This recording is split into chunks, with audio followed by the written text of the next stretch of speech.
நம்ம இந்திய நாட்டுக்குள்ள ஆட்டம், பாட்டம், கொண்டாட்டம், சந்தோஷம், பண்டிகைகள் என அத்தனை கொண்டாட்டங்களுக்கும் உரிய காரணகர்த்தாவாக நம்ம நாட்டு எல்லையில் நமக்காக வெயில் மழை பாராமல் கர்ணம் தப்பினால் மரணம் என்ற சூழ்நிலையிலையும் தியாக மனப்பான்மையோட நம்மை காவலுக்காகும் காவல் தெய்வங்களான முப்படைகளுடைய அர்ப்பணிப்பு தான் அதில் முக்கியத்துவம் வகிக்குது.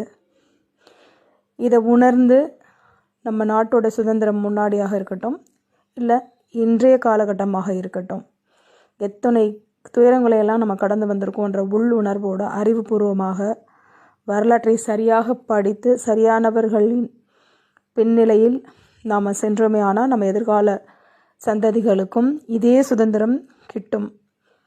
உலக அரங்கில் இந்தியா சுடர்விட்டு ஜொலிக்கும். அதற்கான வழித்தோன்றல்களோட நாம் பயணிக்கணும். நம்ம நாட்டோட